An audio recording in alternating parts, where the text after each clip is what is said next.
আমরা এক আজব রাষ্ট্রে বসবাস করছি, যে রাষ্ট্র যখন কোনো একজন নাগরিক তার নিরাপত্তার জন্য থানায় যায়, তখন সে রাষ্ট্র স্পন্সর করে তার উপর হামলার ব্যবস্থা করে।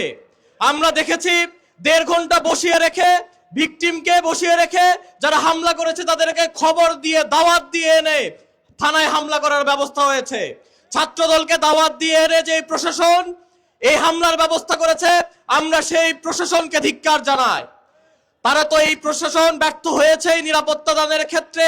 আমরা পরবর্তী সময়ে দেখেছি ভিকটিমকে তারা সারা রাত বসিয়ে রেখে তারা যারা হামলা করেছে তাদের অভিযোগ গ্রহণ করেছে, কিন্তু এখন পর্যন্ত ভিকটিমের নিরাপত্তার জন্য এখন পর্যন্ত তারা কিছু করতে পারেনি। কালকে আমরা যখন প্রশাসনকে জিজ্ঞেস করেছি অভিযুক্তর ব্যাপারে, আপনারা যাদেরকে আটক করে রেখেছেন তাদের ব্যাপারে আপনাদের অভিযোগ কি, তারা কোনো সুস্পষ্ট জবাব দিতে পারেনি। বরং আমরা দেখেছি যাদের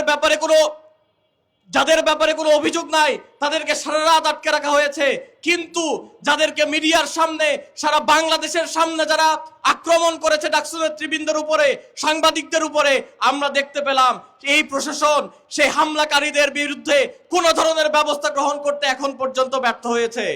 24 ঘন্টা পার হয়ে গেছে, কিন্তু এই প্রশাসন এখন পর্যন্ত কোনো ধরনের ব্যবস্থা গ্রহণ করেনি।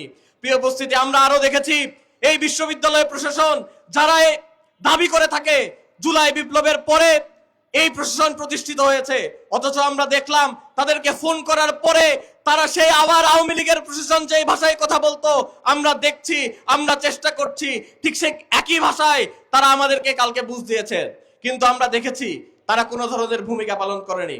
যারা প্রশাসনে বসে ক্ষমতার যেই মস্তদ, সেই মস্তদের পদলেহন করেন, আমরা মনে করি তাদের পরিণতি 17 জুলাই যে ধরনের আওয়ামী লীগের প্রশাসনের ঘটেছিল, এই বিশ্ববিদ্যালয় প্রশাসনেও ঠিক তেমন পরিণতি ঘটতে যাচ্ছে। যদি আপনারা শিক্ষার্থীদের যে অধিকার, সেই অধিকারের ক্ষেত্রে সচেষ্ট না থাকেন, যদি শিক্ষার্থীদের যখন নির্যাতন করা হয় সেই নির্যাতনের ক্ষেত্রে যদি আপনারা প্রতিকার করতে না পারেন, তাহলে শিক্ষার্থীরা এর কঠোর জবাব দেবে।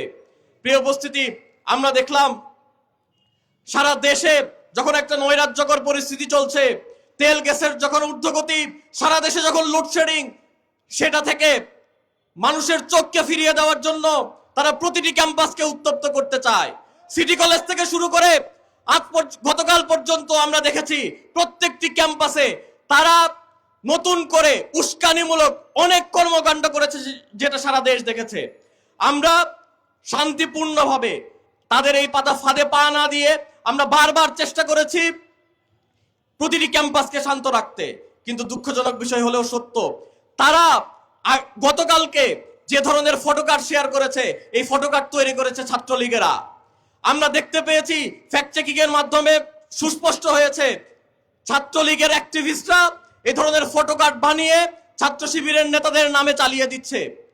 কিন্তু আমরা কি দেখলাম, ছাত্রদল কোনো কিছু না বুঝেই, এটাকে বিচার বিশ্লেষণের কোনো সুযোগ না দিয়ে তারা মব হামলা করলো।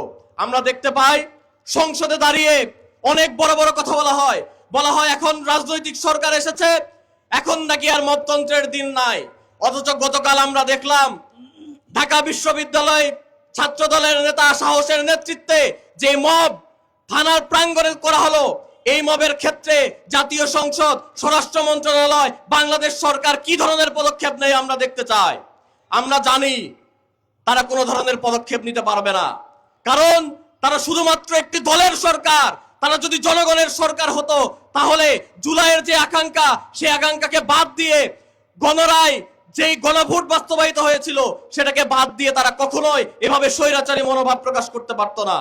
আমরা বিশ্বাস করি যে তারা যতটা স্বৈরাচার হয়ে ওঠার চেষ্টা করবে, তারা যতটাই কর্তৃত্ববাদী হয়ে ওঠার চেষ্টা করবে, বাংলাদেশের জনগণ জবাব দেওয়ার জন্য ততটাই প্রস্তুত হয়ে উঠবে।